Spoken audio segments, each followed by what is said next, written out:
E aí pessoal, tudo bem? Aqui Paulo Brainer, só avisando para vocês antes de começar a nossa aula que a vacinação contra a Covid-19 já está disponível para os adolescentes a partir dos 12 anos. Então não fica de fora dessa, pois é importante que todos estejam vacinados. A vacinação acontece todos os dias, de segunda a sexta, a partir das 8 até as 15 horas. Sábados e domingos, das 8 ao meio-dia, lá na quadra da Escola Pereira Carneiro. Os adolescentes que estão na zona rural devem procurar a unidade de saúde mais próxima e fazer o agendamento da vacina, tá? É importante que vá acompanhado de um responsável maior de 18 anos. Então, galera, tá esperando o quê? Vamos juntos combater esse vírus. Atenção, porque vai começar a aula de educação ambiental. Olá, alunos dos nonos anos, eu sou a professora Veridiana Albuquerque e nós hoje vamos para nossa aula referente à recuperação. Nós iremos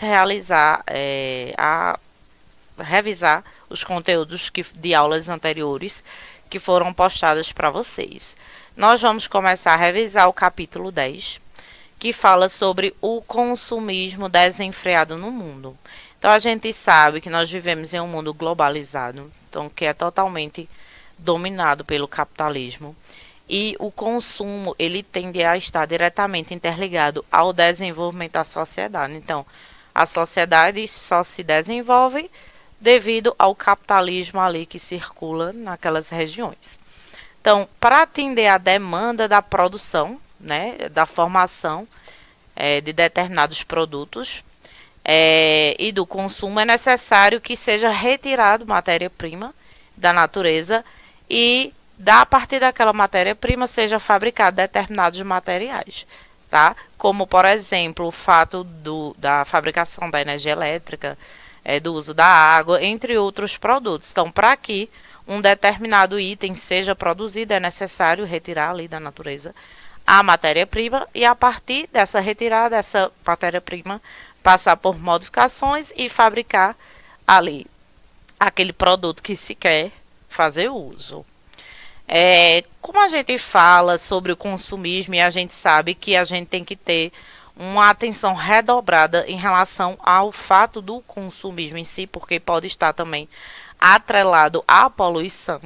Aí vem aí o fato da educação ambiental. Então, as pessoas devem sim, né, ter consciência e ser educados ambientalmente, vamos dizer assim, porque para evitar que esse consumo exacerbado faça com que ocorra danos ali à natureza. Então, a gente tem sim, dentro da educação ambiental, fazer uso, né, colocar em prática o desenvolvimento sustentável.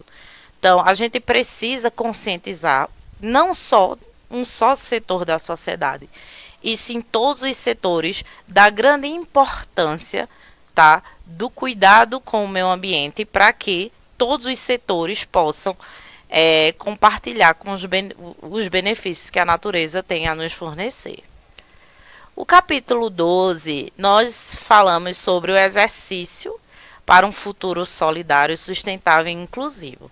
Então, quando a gente fala sobre solidariedade, né, que é o fato de falarmos sobre a qualidade de ser solidário, né, aquele que está disposto a ajudar, a acompanhar ou a defender outra pessoa em uma determinada circunstância.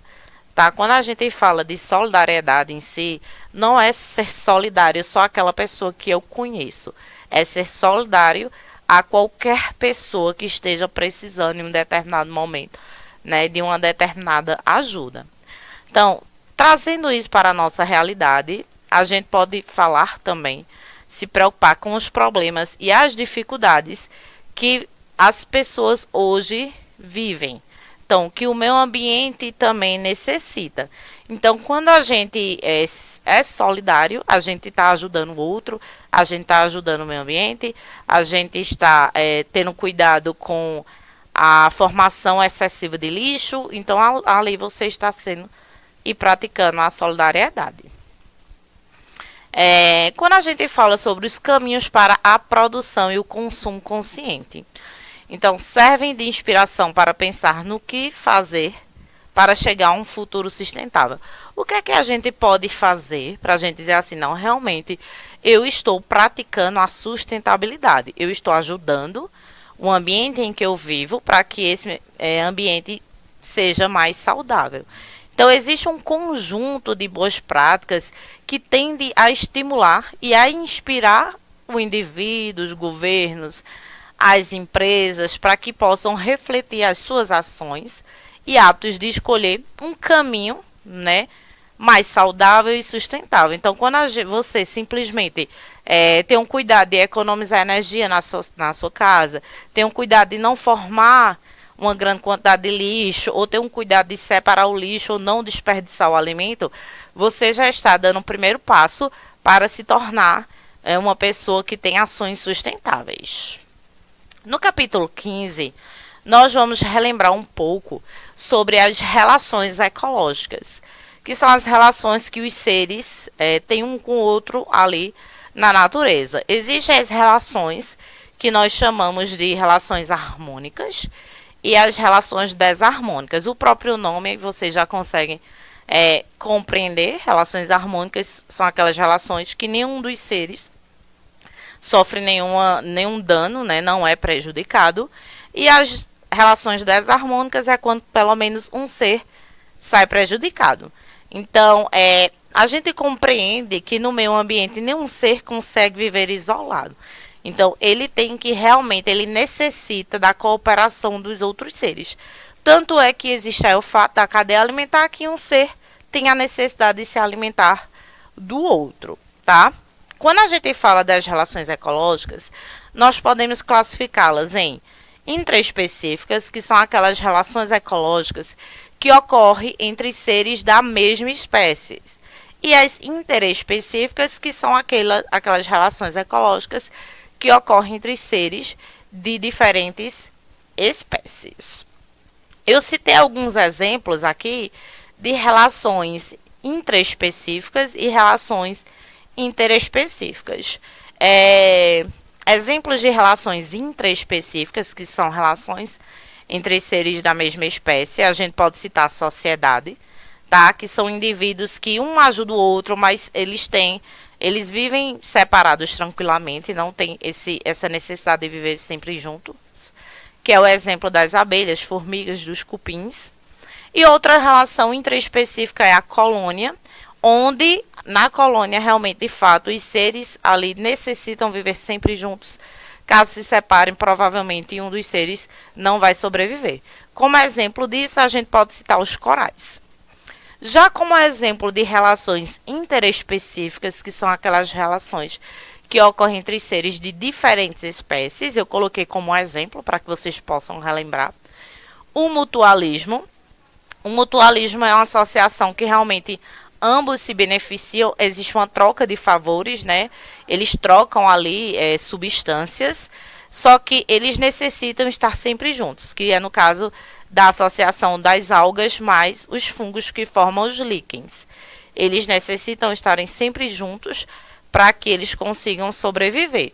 E outro exemplo de relação interespecífica é o inquilinismo, onde nós vamos ter o hospedeiro, né, e o inquilino em si, tá?